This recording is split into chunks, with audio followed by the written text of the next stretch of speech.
কাকা মুরগি কত করে নিলেন এটা? মুরগিটা নিলাম 340 টাকা। 340 টাকা পিস হিসেবে নিচ্ছেন না কেজি হিসেবে? পিস হিসেবে 240 টাকা 2 পিস। ওই কাকা এটা কি বলে জানি এটা কত করে চাইতেছেন পিস? ওই কাকা কয় টাকা পিস চাইতেছেন? 1200 টাকা পিস। 1200 টাকা পিস। এটা কত চাইতেছেন? এটা 700 চাইতাছে। কি হাঁসে কি এটা কি? হাসা। আচ্ছা 700 টাকা পিস। কেজি কত? কেজি তো বেচা হয় না এনো। এখানে শুধু পিস বিক্রি হয় না? তো 700 টাকা পিস হাঁসের পিস। দেখি পিস হিসেবে দিচ্ছেন নাকি? পিস হিসেবে একটা উড়ান তো দিই। উড়াম কিসের গো ভাই? কি করতে? এটা কত করতে পিস হিসেবে? আর কেজি কত? KG KG 1200 KG. তো দর্শক এইখানে কিন্তু খুব সুন্দর সুন্দর কবিতরের বাচ্চা বিক্রি করা হয়। কারে রেখে না আপনার জোড়া কত চাইতেছেন? জোড়া বিক্রি করতে আমি তো বর্তমানে এগুলো এসারের বাচ্চা তো হ্যাঁ এটা দেশি কবিতা হ্যাঁ চাইতেছেন বিভিন্ন কত করে? দাম এখন তো বিভিন্ন দাম। এটা হচ্ছে মানে যেটা মাংসের জন্য ওটা তো সিম্পল দামে বিক্রি করা হয়। দেশিগুলো হচ্ছে 600 টাকা জোড়া, আর ওই রেসারের বাচ্চা এগুলো 600 টাকা জোড়া। আচ্ছা বুঝতে পারছি। আর ওই একটা এসার আছে ওটার দাম 500 টাকা। ঠিক আছে ধন্যবাদ। এটা কি আছে এটা? সিলাস সিলাস। এটা কত চাইতেছেন? 1200 চাইতাছে। 1200 টাকা চাওয়া দাম। কত হলে বেচবেন? 1100 1000। 1100 টাকা হলে কিন্তু বিক্রি করে দেবো সিলাস। দর্শক এখানে কিন্তু খুব সুন্দর সুন্দর কবিতর বিক্রি হয়। তো পায়রা আছে, পায়রিও আছে।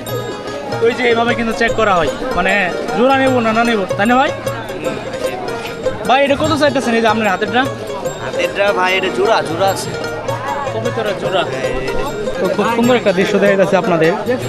এইখানে কিন্তু ওই যে পায়রার বয়স হয়েছে না হয়েছে, হ্যাঁ এটা বয়স নির্ণয় করা হয় এইভাবেই। দেখতে পাচ্ছেন এই যে জালের মধ্যে একটা বাইরে খুব সুন্দরভাবে কিন্তু বয়স নির্ণয় করা হচ্ছে এখানে। তো এইদিকে আমরা দেখতে পাচ্ছি কবিতরের বাচ্চা। কার এটা কার? আপনার এগুলা? আর আনে আছে কার? তোমার বাচ্চা? এই সামনে গে, এই পাশে যাও। ও না সরি, মনে হয় যে এই পাশে কবিত করা হাট না? ঠিক আছে বুঝতে পারছি না। দর্শক এখানে দেখতে পাচ্ছেন বেশি জাতীয় একবারে গ্রাম থেকে সংগ্রহ করা মুরগি।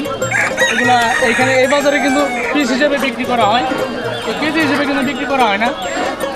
টাকা এটা কত কত করে পিস? এটা পিস হিসেবে বিক্রি করা হয় 400 টাকা। আপনারা তো ব্যবসা করেন না? ব্যবসা করেন। তো দেওয়ানগঞ্জে বাজারে কিন্তু খরগোশও বিক্রি করা হয়। কেন নিয়ে আসছে? তুমি নিয়ে আসছো? কত করে চাইতেছো জোড়া? 900 টাকা। কত হলে বেচবা দাম? 700 হলে বিক্রি করে দেবা, এর নিচে বেচবা না? এটা কি বাড়িতে পালো নাকি বাসি পালো? ওই আর কতগুলো আছে? আরো আছে 10-15 জোড়া। 10-15 রয়েছে। আমরা আরো দেখতে পাচ্ছি কবিতর, খুব সুন্দর সুন্দর কবিতর। ভাই এগুলো বয়স কেমন?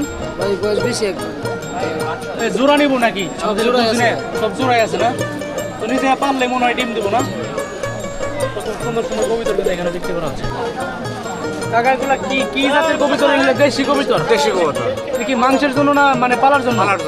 পালার জন্য। কত করে জোড়া চাইতেছেন? 500 টাকা। 500 টাকা। ও আচ্ছা 500 টাকা জোড়া। পালার জন্য কিন্তু এগুলা বিক্রি করা হয় এখানে। তো এখানে আমরা দেখতে পাচ্ছি 2 জোড়া কবিতর। তাহলে কত করে চাইতেছেন জোড়া? 800 টাকা। পালার জন্য না, এটা মাংসের জন্য না তো না? পালার জন্য কবিতর 800 টাকা জোড়া। খুব সুন্দর সুন্দর বড় সাইজের কবিতর। এখানে দেখতে পাচ্ছেন একই কালারের কিন্তু 3টা কবিতর, মনে হয় 4টা না? এই যে হাতে একটা, হাতে একটা। এটা কত করে চাইতেছেন দাদা? আপনি কি ব্যবসা করেন না এটা কবিতরের? ও আচ্ছা ব্যবসা করেন। তো অনেকগুলো কবিতর নিয়ে আসছিল, তো মোটামুটি বিক্রি হয়ে গেছে। এটা কি জাতে বললেন? রেসার কবিতর। আচ্ছা ঠিক আছে। টাকাটা কি দাম অনেকে হতে আছে?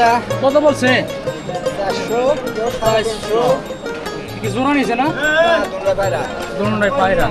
দর্শক দেখতে পাচ্ছেন খুব সুন্দর একটা কবিতর, কিন্তু অনেক বড় মুরগির মতো লাগে। কার রে কাকা? কার রে ভাই? কবিতর কার রে?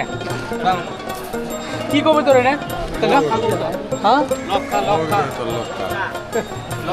খুব সুন্দর একটা কবিতর, কিন্তু পিছনে অনেক পরে কথা। এ ভাই কবিতর নেওয়ার জন্য আসছেন? কত চাইতেছে এটা? ভাই দাম হতে কই না। আবার 300 300 টাকা পিস চাইতেছেন পিস 300 টাকা পিস কবিতর এদিকে আরো আছে